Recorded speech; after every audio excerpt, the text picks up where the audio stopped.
The story of Moses is one of the best and narrative stories, especially in the religious texts of Judaism, Christianity, and Islam. Moses, powerful man who led the Israelites being slaves out of Egypt, passing through the Red Sea to escape the pursuing army and stayed in the desert for 40 years, during which Moses received the 10 Commandments on Mount Sinai, establishing a covenant between God and the Israelites. Now, who is Moses? Moses was born during a time of oppression for the Hebrew people, specifically around the 13th century BCE to Hebrew parents. Moses' parents were Amram and Jochebed. Both were members of the Levite tribe, and Jochebed is noted for having hidden Moses as a baby to protect him from Pharaoh's decree to kill Hebrew male infants. Pharaoh wanted to kill all young male infants so as he can control the growing population of the Israelites, because he believed that the increased number could lead to rebellion or an alliance with Egypt's enemies. He intended to weaken the Israelites' community and prevent uprising against his rule. When the Pharaoh ordered the killing of all male Hebrew infants, his mother placed him in a basket on the Nile River, where he was found and adopted by Pharaoh's daughter. During that period, many young male infants were killed by Pharaoh's powerful armies. He was full of fear because he did not want to release his leadership. As an adult, Moses became aware of his Hebrew heritage. He witnessed an Egyptian beating a Hebrew slave and, in anger, killed the Egyptian. Fleeing to Midian, he became a shepherd and married Zipporah.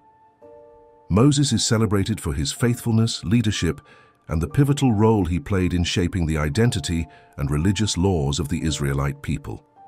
One of the amazing miracles that God did to Moses is when the bush was burning, and the angel of God showed to Moses through the burning bush, and the sound comes out saying that, "Moses, Moses," and Moses said, "I am here, my Lord." Then sound said, "Do not come close anymore. Put out your shoes from where you stand right now, because it is the blessed place." The reason for God to call Moses from a burning bush was to instruct him to lead the Israelites out of slavery in Egypt. Reluctant at first, Moses eventually returned to Egypt, where he confronted Pharaoh demanding the release of his people. After a series of plagues sent by God, Pharaoh finally relented. Moses organized the camp, assigned leaders, and instructed the people on how to live according to God's laws. Despite experiencing miracles and God's presence, the Israelites often complained and showed a lack of faith. Their fear and rebellion resulted in a 40-year wandering in the desert, a consequence of their lack of trust in God's promise. After Moses' leadership in the desert, the Israelites finally reached the edge of the promised land, Canaan.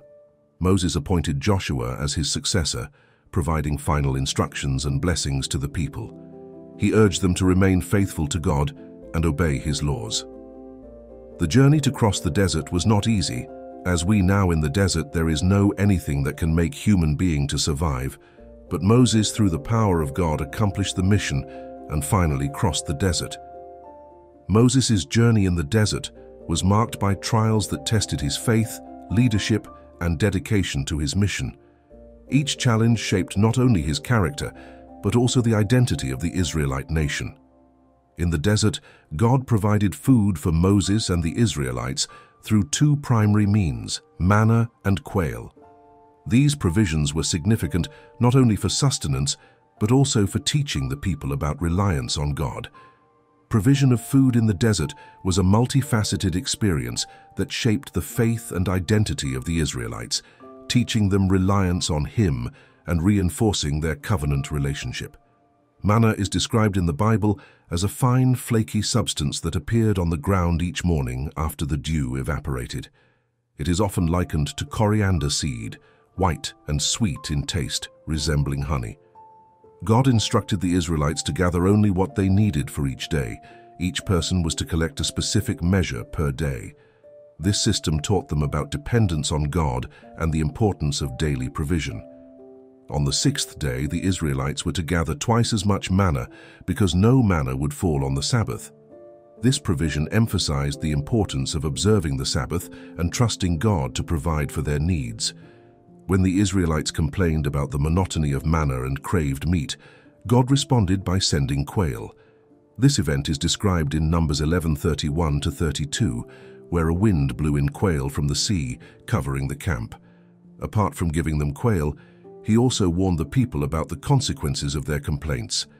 Many who indulged in the quail suffered a plague as a result of their greed, underscoring the importance of gratitude and contentment.